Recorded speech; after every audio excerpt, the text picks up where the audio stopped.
Welcome to Global Insiders Podcast. I am Ryan, the Peripatetic One, bringing you information about opportunities relating to jobs, traveling, and any information that can elevate you to your rightful place in this thing called life. You can find more information and how-to methods on globalinsidersgroup.com. That is insiders with an S. And here is today's show.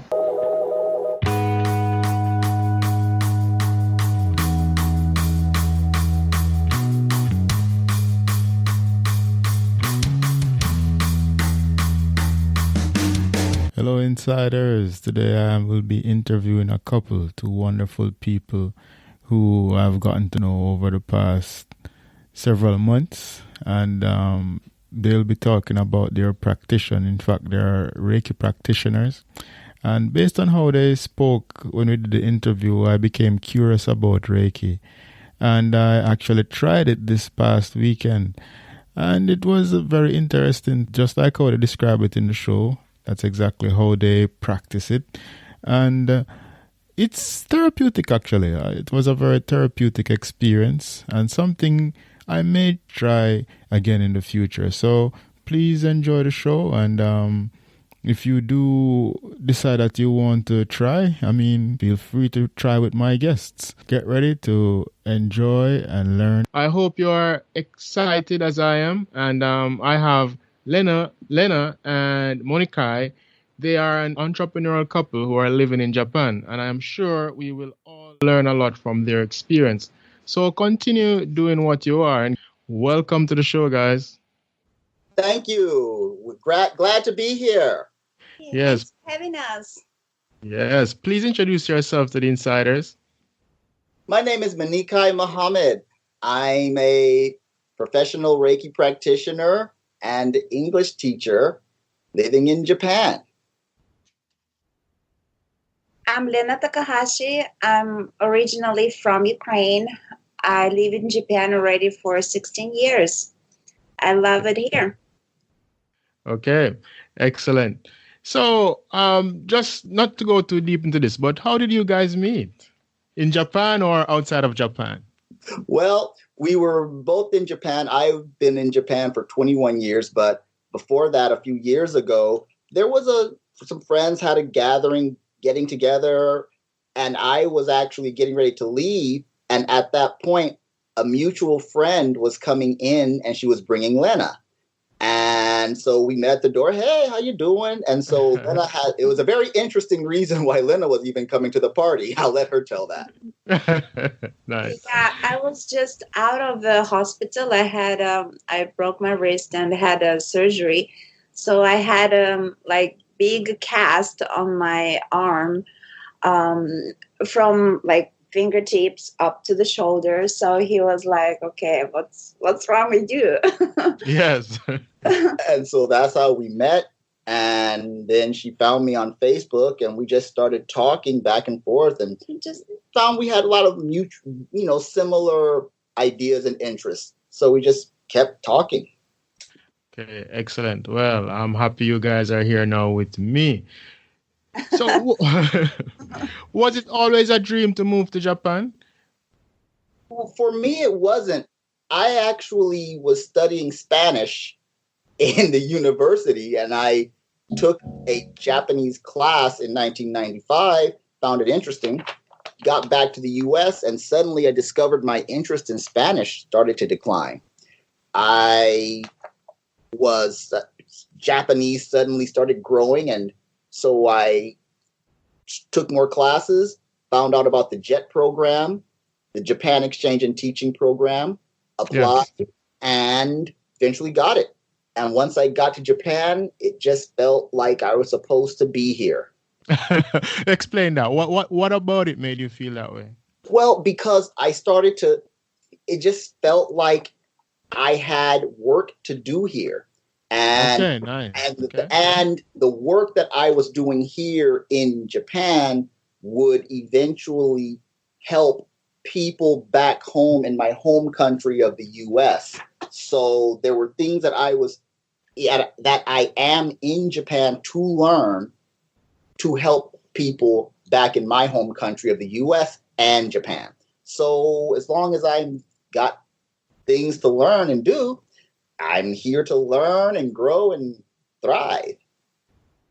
Sounds great to me. How about you, Lena? Yeah, my story is kind of interesting because I got married to a Japanese man when I was in Ukraine, and coming to Japan was not a part of our plan. And so we're supposed to go to UK, but it was like 2003, and Ukraine was just out of Soviet Union, and just going to abroad was like very difficult, especially UK. So my visa was declined for like 3 times. And we were like, okay, it seems like we have no choice but coming to Japan. So I was like, okay. And back then, at least in Ukraine, internet was not that popular, and not much people were having internet at home. So you should go to the internet cafe to use internet. So I didn't have much information about Japan. And I was like, okay, do I have to go to Japan and wear a kimono every day? Like, samurais are going there. What's people clothes there? Like, what should I, what's the life going to be there? So, absolutely like no information about the country. It's just like out of, somewhere. So just to jump on that. So what surprised you initially then, like on arrival? We had no choice but coming to Japan. So when I arrived to Japan, I was like, first what I saw was Tokyo, and I was like, what is this? I'm like out of Soviet Union, nothing much changed for 10 years after Soviet Union broke. So, and you come into the like highest technology country like in the world. And I was like, whoa, it's like felt like you see in the movies something like so, and just I saw like kimono, some people in Tokyo walking in kimono, but I saw that everyone wearing casual clothes, and I was like, okay, I don't need to worry about what I need to wear. Okay. But when I saw kimono, it looked to me like the lady was having some backpack, the belt. That is true. I've never heard that before, but yes, now that you say it, I mean, yes. Looked like, is it like some type of backpack goes with kimono? And later I figured out that it was just a belt. But so yeah, that was my impression. So, and when I got to Japan, I like instantly fall in love with Japan, and I was grateful. And up till now, I'm grateful that I didn't go to UK and ended up here. Okay, excellent. So, same question for you, Monica. How was it for you? I mean, yes, you were studying Japanese, and you were getting acquainted with the culture, but how was it when you actually came here? Well, the thing that surprised me the most when I first got here, first, growing up in Phoenix, Arizona, in the U.S., there are not many Asian people of any background. So the most number of people I knew was when I was in university, and that was, very few. So when I first got off the plane and landed in Japan, I was like a child just trying to figure out, okay, what's going on? My biggest concern was like, I don't speak Japanese. Will I be able to communicate with anybody?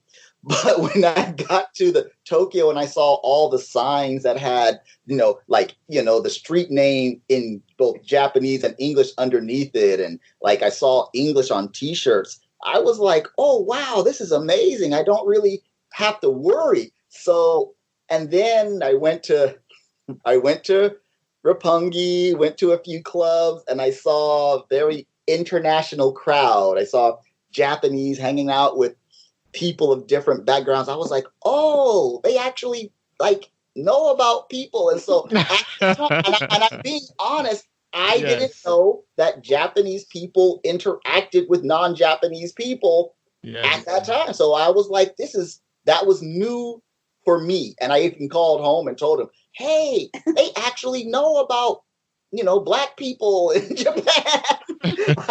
I mean, I got to be honest, that's how it was for me 20 years ago. It was like 1990. Yeah, it was 1998. And so when I got here, the people have treated me very comfortably and very well. They just, just like, hey, how you doing? But of course, we always get that question. So when are you going to go back home? I'm like, just like, well, I'm home wherever I am. It was Uzbekistan, Japan, China, I'm home. So home is where I lay my head, not like the country or my passport. So people at the time, they didn't understand that concept of why I would answer that way. But gradually people started to say, oh, okay, you're cool. Nice. So, as I said initially, you're entrepreneurs, and making that jump from whatever job you started with first in Japan and going to something else can be difficult. So, please tell us how you made that transition from one area to the next. Okay. Well, first, our business is a little bit different than maybe what other people think about. We are professional Reiki practitioners. And we decided to go into Reiki because we saw the benefits that it gave us personally. I saw the benefits, what it gave to me personally. And then I saw that what it could do to benefit other people. We saw that it was like something that, it's just something that it's like saying, when you get something and you benefit from it, you can either keep it to yourself or share it with others. And it just feels much better when other people are also experiencing the benefit that you're experiencing. And I knew immediately that I wanted to learn Reiki and share Reiki with as many people as possible so they could benefit for themselves. Okay, so many persons listening might not know what Reiki is. So please introduce it to us and also tell us about your journey with Reiki, please. All right. Reiki is a natural technique. It is a Japanese healing technique that causes relaxation and that it promotes healing. It's known under different names in different countries. It's when you say Tai Chi, the Chi in Tai Chi, that's the same thing. In science, it's called biofield therapy or biofield energy. It's an energy practice that causes a person to naturally relax, de-stress, open up areas that maybe you're having problems in. The energy naturally allows for those blocks to dissolve naturally and to flow, and you'll find yourself being able to be more creative. You'll find yourself being able to achieve the things that you've wanted to achieve. It actually is useful to help you to maintain your health. So it helps on all levels. If you're having physical problems, Reiki can assist you to overcome it. If you're mentally stressed, it helps you over there. You're having trouble in your heart or your spirit, and it helps you by providing you with the energy necessary to flow. Well, we all had massage minimum one time in our life. Picture like you're laying on a massage table, but the person who is doing Reiki session for you can either be a light touch over some points of your body, or, sometimes people don't want to be touched. So it's just hovering, like bringing hands close to the body. And what it does, so we don't use our personal energy. So energy like Reiki flows through us to the person. And during the session, people just feel relaxed. They feel like, mostly people just go into the deep sleep. And they go to the sleep, or some type of meditative state, like you're kind of awake and you're not awake at the same time. So, or sometimes people may have some release of emotion that, it's very aware of. So it kind of flows like that. Okay. And as I asked earlier, what is your journey with Reiki? How did you get involved?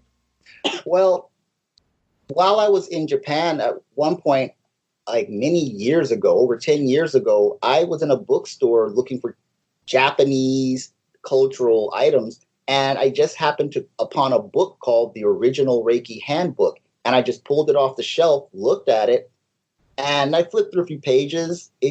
Okay, this is interesting. And the thought I had at the time was, this may be useful later. And so I bought the book, tried to read it, didn't understand it much, and I put it on the shelf, and it just sat there for about almost 10 to 12 years. Now, at this point, Lena will, because she, through her, this is where her part of the story picks up. All right, nice. Go ahead. Yeah, my story is a little bit long. No problem. We'll try to make it as short as I can. So I was working in SoftBank, like cell phone company in Japan for 12 years. And I came to Japan when I was 19. And unfortunately, I couldn't get any university degree back home. So I just came here. And Ryan, you know that it's difficult to get a job anywhere in the world when you don't have a degree, like university degree.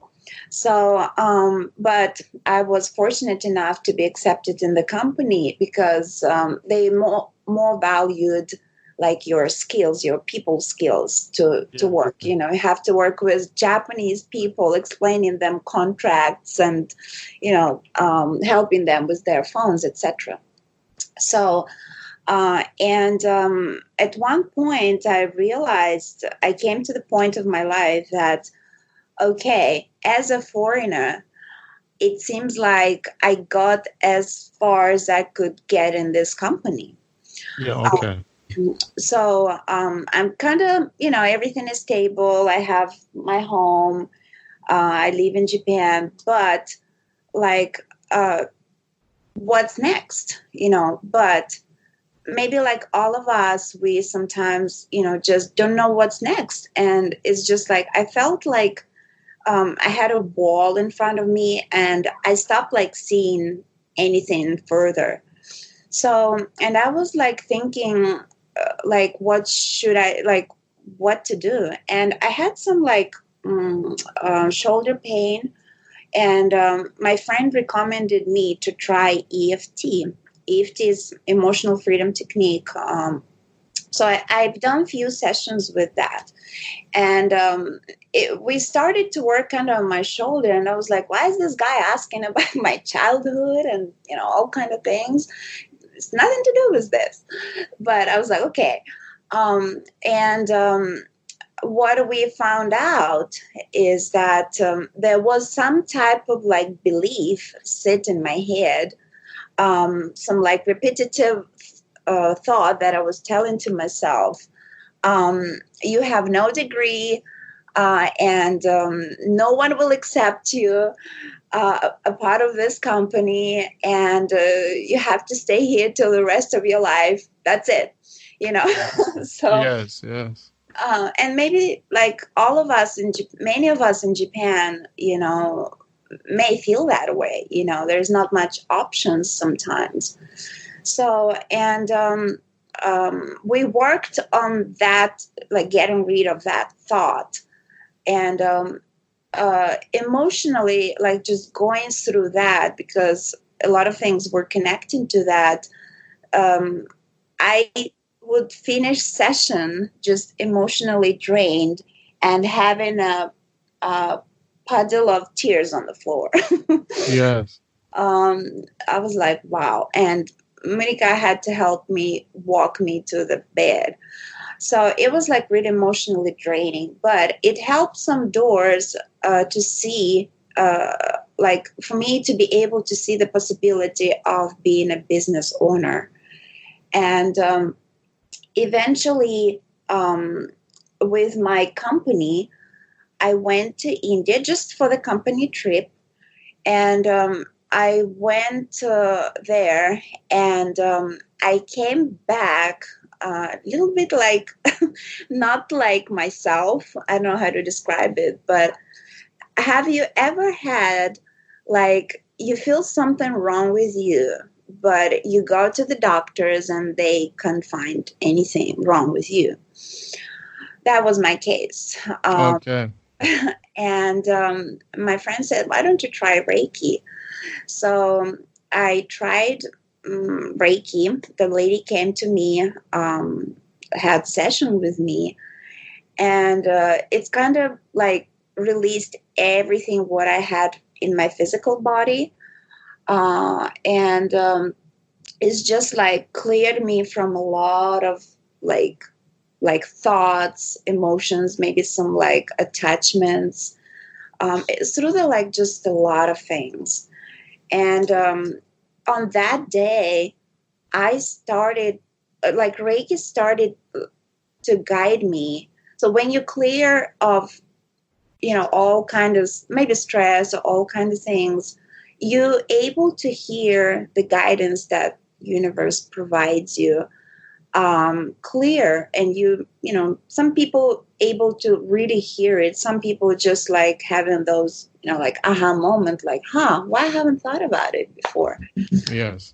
So, and Reiki started to guide me what I need to do to reach some of the goals that I set at that point. And I was just amazed. And like, I thought people to do Reiki, you have to be some type of like born healer. You have to, do all kind of things. And this is a special gift. But when I started to more look into it, I found out that you don't need to be a special person to do this. And anyone can just join the training and just keep, building your relationship with the energy. And you can work with it over the distance. And what really like caught my attention that I don't need any other person to work with me. I can do the session for myself also. So how long did it take you to become a practitioner? Yeah, first I went. It took me 6 months to go to the level 1 training, and then maybe 3 months later I got second level, and in 1 month I got like master level. So like think about roughly a year or so. Okay, yeah, it sounds like a year. Okay. For myself, the thing that attracted me was that, after Lena first got her first treatment, she was like, this Reiki thing is wonderful. I went and pulled the book off of my shelf and was like, oh, you mean this? She said, yeah, that. So she was telling me to listen to these podcasts. I was being a guy and just like, okay, Lena, I'll listen to it later. Yeah, fine. But I have a very spiritual background. I do a lot of prayers. I have a lot of information and knowledge. But what was for me was I actually had, even though I'm a praying person, I believe in God and all these kind of things, I still had energetic blocks. Basically, I'm the person who was like, I have a lot of ideas. I want to write this book. I want to do this, the other, but could not manifest it, could not get it done. So when I had my very first Reiki session, finally, I got on the table. I didn't know what to expect. I just knew that Lena was excited about it. I forced him to do that. But the thing that for me, what happened when I opened my eyes after the very first Reiki session, my mind was quiet. I had no mind chatter. I wasn't thinking about this social issue. I wasn't thinking about I had to do this. It was the first time that I could say my mind was quiet. I didn't feel, and it was a new experience for me. And so after that, I said, as a spiritual person, if this is what can be done for me after one Reiki session, how many people out there just could benefit from this? So that inspired me to take Reiki training. And so I took my Reiki training in September. And then Lena and I both went for our level 2 training in October. And then by November of 2016, we were Reiki masters. Okay, nice. So I have two sets of questions. The first one is regarding if someone wants to start the sessions, like get the healing, so to speak. How do they, where and how can they get it, and how much is it? Well, you can go to for example, you want to come to us, you go to our website, healinglandreiki.com, or even go to our Facebook or Instagram as Healing Land Reiki, and you contact us, and you can see the prices on there. And you can, if you're local, you can come to our home studio, or you can receive Reiki over a distance, meaning you can be wherever you are, whether it's whatever city, prefecture, state, country, and we make the arrangements.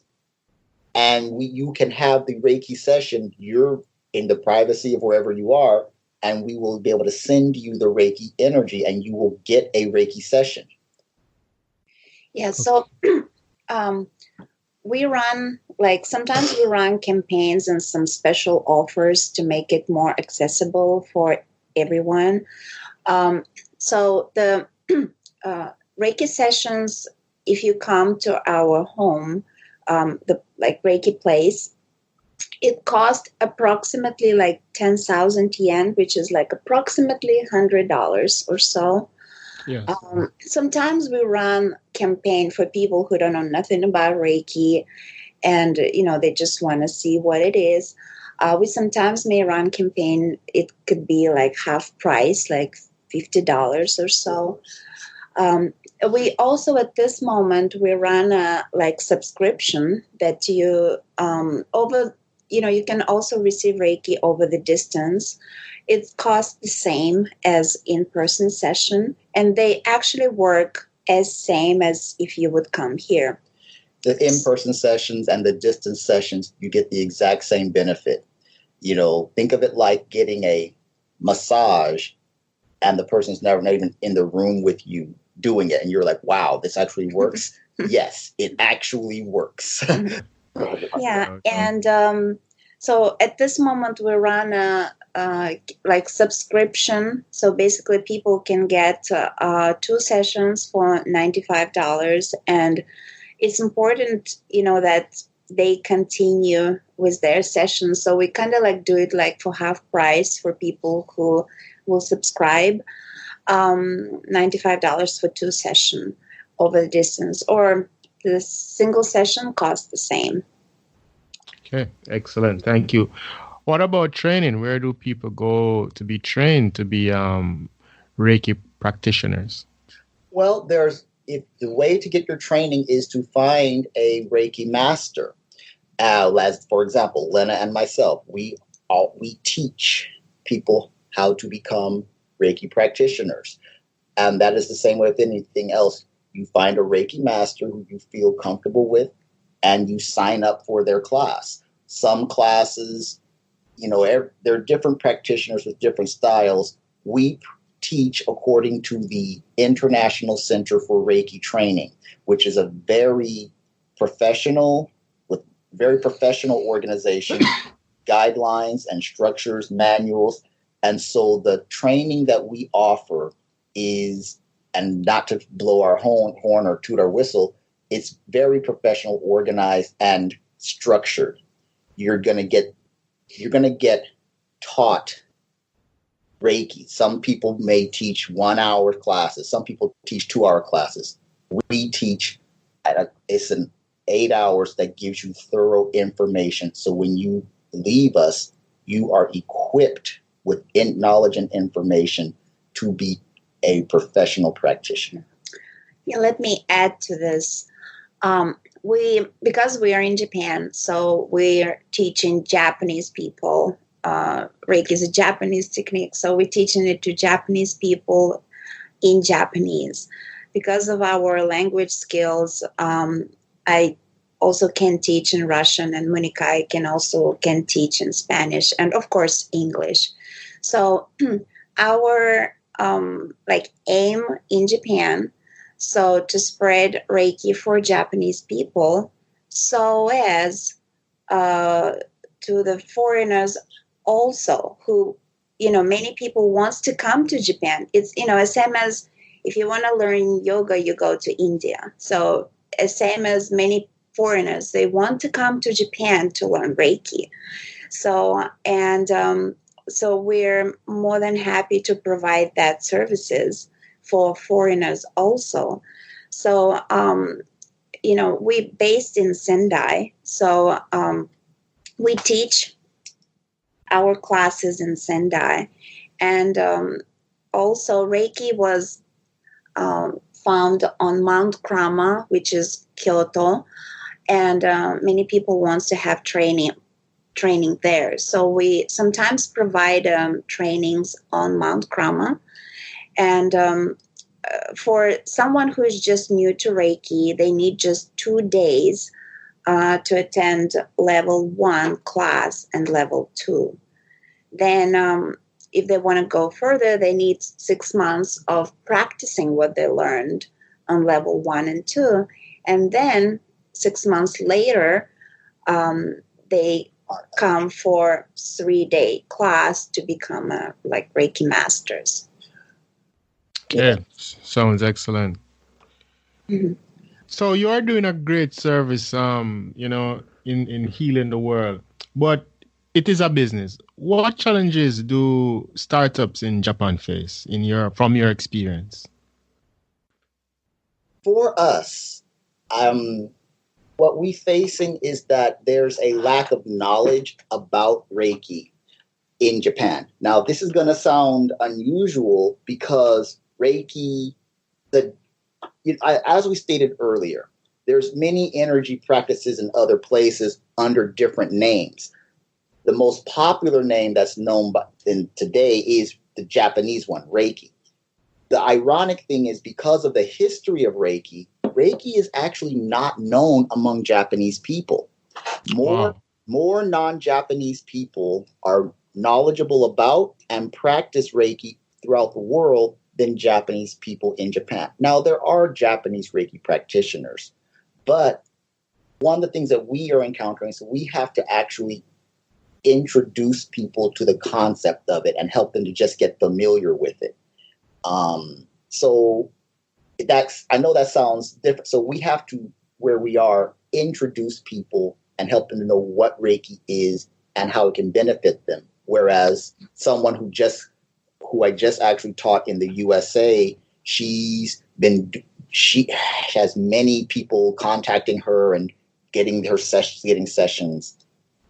So the awareness of what Reiki is and how it can benefit them is the main thing that we would say is the thing that we are having to work with. Okay, thank you for that. Thank you very much for that. Is there anything else you want to say about your practice? Yeah. So me and Muniqui, we're taking Reiki, not just we try to apply it to be more useful for the people's needs in the 21st century. So we're keep studying how to use Reiki, a part of just one-on-one session. So we lead a lot of group events that people can gather and they can have their Reiki session in the group. So yeah, we are not necessarily need to touch them or something. We just leading them, let's say some type of, we call it Reiki journey, and kind of looking like a guided meditation, and they, kind of doing meditation, but energy action actually working in them. So this is what we've been incorporating this like group events for Japanese people and foreigners, so they could get like some like taste of Reiki. And when you have with your friends, you come into the like this group events, it's easier to come and experience it. So we don't really want it to be like, okay, they're doing something. We want it to be more like modern practice that anyone can use. And we want, people to know that it's just natural things that, everyone can use for whatever needs they have. Yes. And it's really wonderful how we can, you can gather your friends together and have, 10, 15 people, and they all will receive what each individual needs. So they'll receive it and they'll come away feeling refreshed, and it'll help them to move further along in whatever they're meant to do.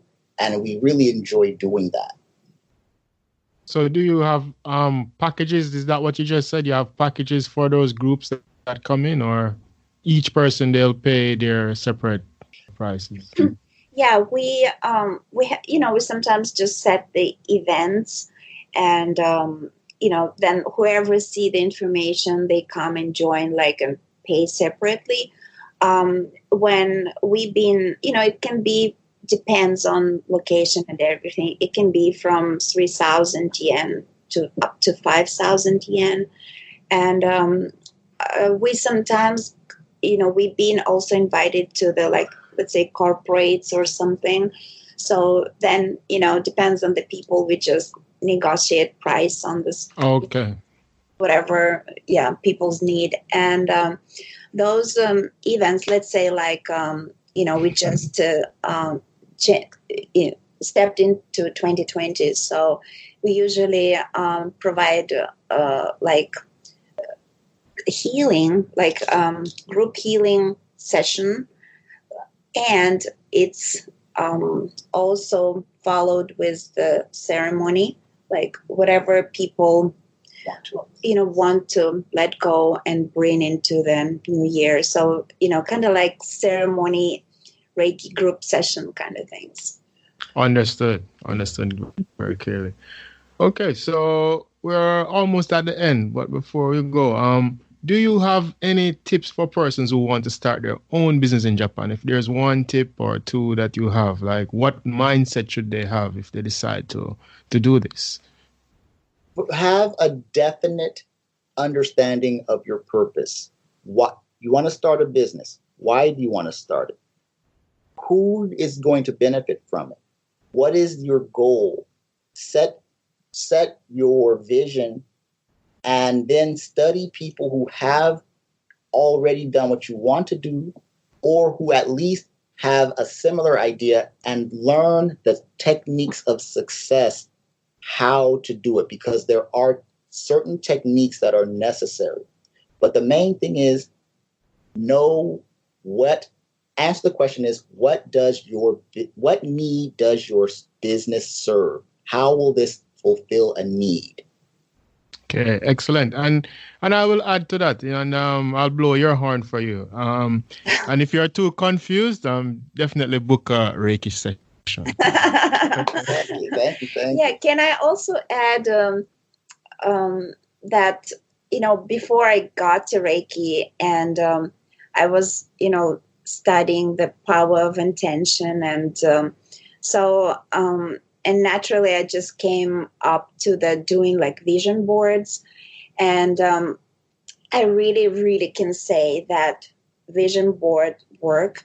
So you have to, for anyone who tried to do business, any kind of business, have your vision laid out in the vision board, and I've already changed maybe 4 vision boards, because things that I started with that first, already manifested. So each time, I'm changing and taking things out. Okay, it's manifested. Thank you. Okay. Now is the next step. So definitely have it written down. or it shouldn't be all kind of fancy, as long as you can see. It's also like a type of reminder that where are you going, and definitely it's working. So make, as Muniqui said, that just have this like clear intention why you're doing what you're doing, what kind of people you're gonna do this for, and have it written down. It really works. Okay, thank you so much for that. Well, this wouldn't be Global Insiders if I didn't ask you a bit about traveling. Is there any place that you both want to visit or thinking about visiting? Like to visit Kenya, want to visit Zambia, Zimbabwe, Egypt, want to visit other Asian countries. I want to visit China and Taiwan and Thailand. Nice. You want to see the world? Yeah, I want to go down to Mexico again, because I stay there. I want to go back to Mexico and go down south and Brazil. So there's a lot of places we want to visit, and we'd also like to visit there, especially if we can combine helping people.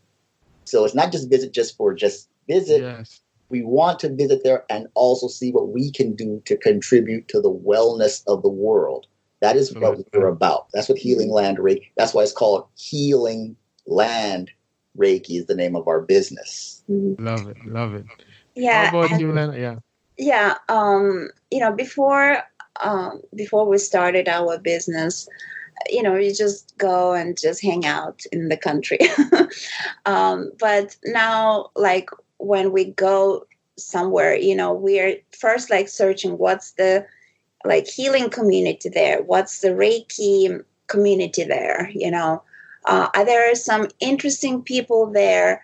If we go, we can meet them, So now it's kind of like changed, and we really I personally like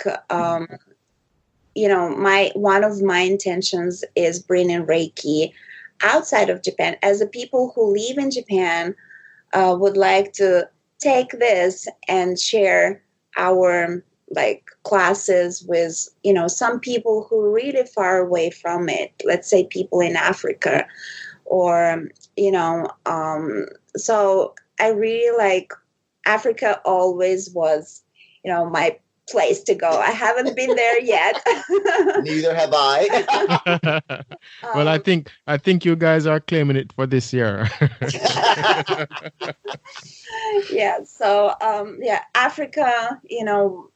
Definitely I would love to visit. And as Muniqui said, we started our international classes like outside of Japan. So far it's been only US, but we would like to expand our countries where we teach.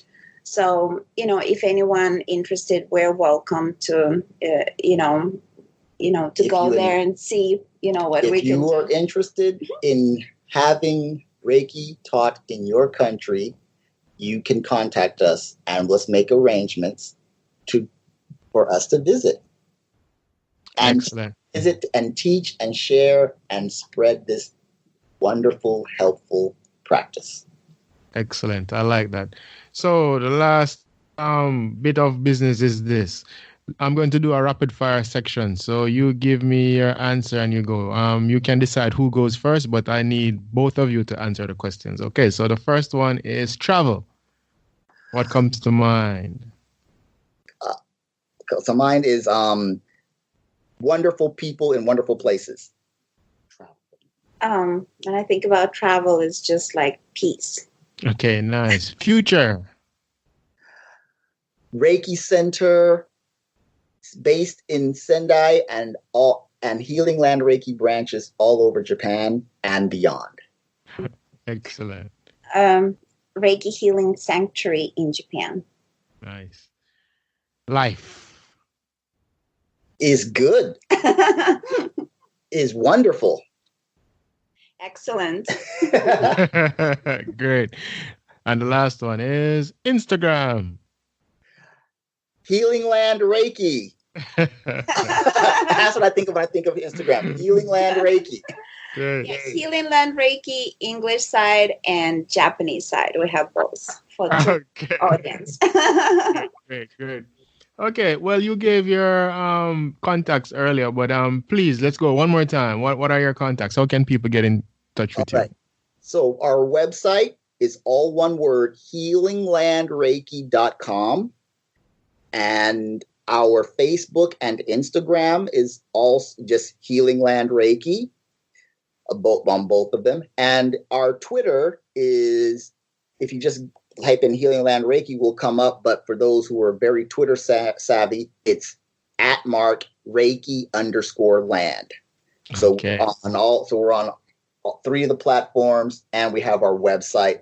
And we also have a newsletter that if you go to our website, you can sign up for our newsletter to receive information from us, information from Japan, tips, Reiki ideas, and also maybe even some bonuses that only are available to newsletter subscribers. Excellent. I love that. So, Muniqui and Lena, thank you so much for coming on the show. All the best. Thank you so much for having us. We appreciate you taking the time to interview us. Good luck to you in 2020 and good luck to all of your listeners. Thank you very much.